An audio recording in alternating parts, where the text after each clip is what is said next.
IPC DG have been arrested. You see, I warned him. When we were talking on the phone, I warned him. I told him something. I said, it is better for you to take yourself to the police than for these people to catch you first. Because if they catch you first, it will be hard for you to be granted bail. But if you take yourself there, it could be very, very easy for this matter, right? Now, what is the matter all about? This PFIPC DG came out a few weeks ago. I think Femi Baja, the President Chief of Staff, spoke against the agency, that he does not know anything about the agency. Then the PFIPC guy came out to say he paid 400 million naira to Femi Baja so that they can establish that agency and make him the DG, right? Not just that, he went further to say, okay, if the government, because the government said the agency is fake, he said, if this agency is fake, how did it find its way into the national budget? And that is where the whole Nigerians have been, right?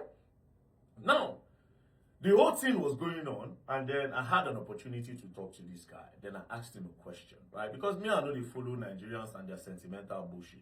You know, Nigerians are very, very sentimental, and because of the APC regime, they believe that anything you say about a person, so long the person is associated with APC, that means the person is guilty.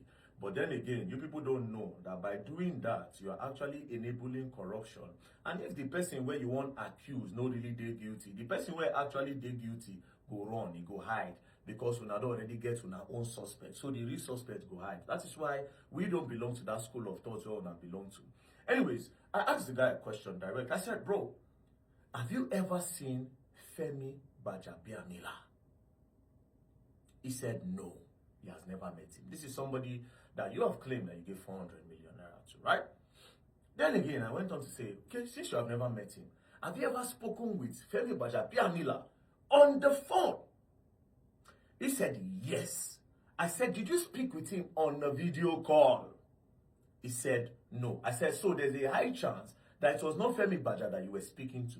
He said yes, that he cannot rule that out. Now, this guy can be saying the truth. Femi Baja, that is saying he does not know this guy, can be saying the truth. The both of them can be innocent, especially in a case like this. The both of them can be innocent. Do you know why I believe that Baja in this matter can be innocent? Two things. We will deal with fact. First things first, this guy said I've never met Baja before. And he's not sure he was speaking with Baja on the phone, right? The only thing now where they made me say, no be Baja this guy talked to, is because Baja had previously written a petition against these people. And he wrote the petition around November, December 2025, right? Why did they write that petition? Based on my own research, apparently, this agency, PFIPC, they wrote a message to the US Embassy that they wanted visas for some of their staff. The US Embassy now wrote a message to the presidency that some persons under your government want visa. Should we approve? Now where the thing cast.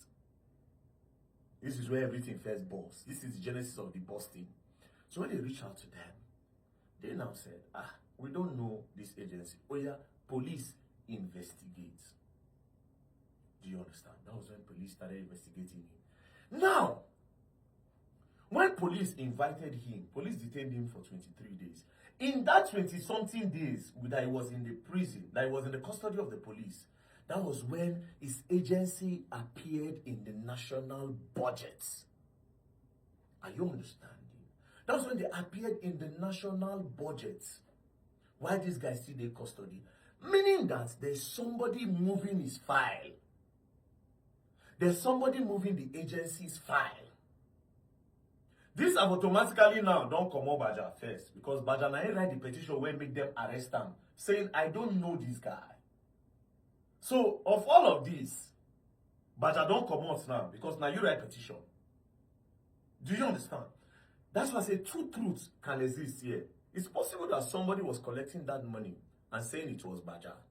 But then again, who was the person that collected this money? The person don't buy. They say the person buy for fire. Now, this guy, I asked him some questions. How about the phones that you were using, the phone that you were using to communicate with this person, so that you can get evidence from that phone? He said, that he was on his way to Suleja, Abi to Kogi. Then he was attacked by gunmen. And they shot his car, he ran away, he forgot his phone, and they took his phone. Meaning, witness none, evidence none. But then again, this guy, how did this agency come about? Meaning, say something somewhere they go on. Now, if you want to know the answer to this question, you should not go to Baja. You should go straight to all the people that work in the budgeting office. That's where you should go to first. How did it? That's where you trace from. But then again, I heard they arrested 2 women. And these 2 women said some things.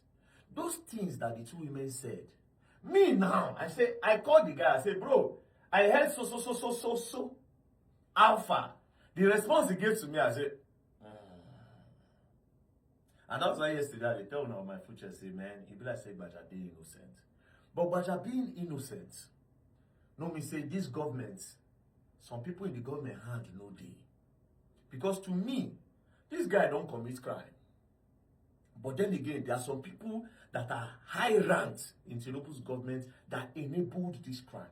Not just this crime. If they are able to enable this type of crime, when they set up a whole office, they put their budgets in the national budget and they are expecting a lot of funds. Meaning that these same people that helped this guy to do this thing, that they have done it for different people. Meaning that these people that help him put his agency in the national budget have been putting other budgets in the national budget. And they need to look for that. But you see what Nigerians are doing now, will make us not be able to find this corruption. And that's my problem. Sentiment. A lot of you don't believe, okay, Baja, they work for APC. Right? That's what you believe. Baja, they work for APC. So they say, na him. But then again, when you are putting Baja on the spot, you are saying it must be Baja. Because a lot of you are praying that it must be Baja. I understand the sentiment. APC is bad news. You want it to be Baja by force. But by putting Baja by force, you are giving a room for escape for some of the suspects or some of the people that actually coordinately committed this crime. Do you understand? Now, who are you doing a favor? To you, if you say, okay, you use until they do APC, right? Or you use until they do the present government. But you have forgotten that Baja go leave office because Baja cannot outlive Nigeria. Nigeria will outlive Baja. Tinubu go leave office tomorrow. But which country will suffer that corruption? Because it's a system. And if you give them space to grow, it go grow, it go give birth. And in Nigeria, it will come be continuous thing where some people will put in agencies inside the budget. That is why this particular matter is bigger than Baja and bigger than the sentiment you have. It is about the country now. And this is what I'm trying to make you understand. The fact that you have somebody you don't like and they put the person's name in a particular place and you feel like this is an opportunity to hit the person, whether the person is innocent or not, it is wrong. I'll give you an instance. Let's go back to the Naira Marley's case. Justice for Mohbad. Naira Marley was arrested. Yes, we don't get justice. Immediately Naira Marley was released. The justice for Mohbad, the tempo died down. You know why? Because a lot of people, the justice that they wanted was for Naira Marley to be sentenced to life imprisonment or for Naira Marley to go to prison and never return. But immediately Naira Marley was granted bail and look at Naira Marley is innocent. The justice, they don't want that justice anymore because they never ever wanted justice. They just wanted Naira Marley to go down. So a lot of people that were spearheading that justice then, it was about Naira Marley going down and not justice. And since then, immediately they released him, everything just went down. Until today, the person has not gotten justice. So this is the problem when you use sentiment to approach some things that you need to use brain. You see? So that's why in this case now, the one way make Baja innocent to me is the fact that Baja had written a petition to get him arrested, to say, come, I don't know this person. Do you understand? Now, I want to ask you a question again. Because this is a question I asked the guy on the phone. I said, listen to me. He said, what? I said, do you know that Baja, chief of staff of the president, is, you can actually call him the president as well. That's like who you need to access to get to the president. Do you think that if Baja wants to do wrongs, and I'm asking the whole Nigeria now, do you think if Femi Baja won't do wrongs, now 400 million naira, even if Baja is corrupt, well, I don't think so. These niggas are corrupt. 400 million. Even the 20-something billion, when they talk say Baja, when they say Baja, say make you give them 48%, at least something percent. That money in dollars is how much? If these people want to steal, they steal these things you will never know. So let's also think. If Baja won't really do them, she have 400 million.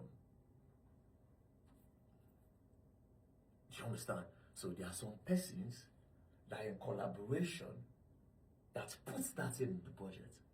So now we want to know who puts that in the budget. That being said, this particular guy, it will not be nice. This is an appeal to the government, because I was the person that, I don't like the fact that people said you arrested him. I was one of the person that encouraged him to come out. If that guy didn't want to come out, nobody phone on a track. He would have just switched off his phone. The guy actually wanted to come out to help. He wanted to come out to help the government to uncover whatever thing that is happening. So when I don't think I say arrest him, I don't like that part. But yeah, we want to know the truth. How did he get into the budget? Do you understand? Yes. And to be honest, Nigerians, like I said, don't let sentiments to becloud your judgment, right? We want to know the truth. I know, yeah, there's politics there. That's why me and Okuku, they like associate myself with politics. Because once you don't start sentiment, and sometimes you see blue, you call it black. I am not convinced that Femi Baja has a hand in this one. Maybe another one. But you see, in this one, it doesn't make sense to me that the President Chief of Staff collected 400 million naira too. Man, these people will get access to big bread. It just, maybe, but I need 400 million, somewhere like Wiki. All these, there are some governors that want a one-on-one with the president. He can always say, if he wants the president, Mona give me 2 billion. Don't give him. Don't think about that. But anyways, now politics, everybody they do. And now politics now you do. That's why, like I said, I'm not partisan. I'm not doing all these things. We want to know the truth. So who are the people that put it in the budget? And how many other agencies have been put into the Nigerian budget? That is what we want to know. It's important. Peace and love, don't pray. People are going on and will learn the hard way. Cases.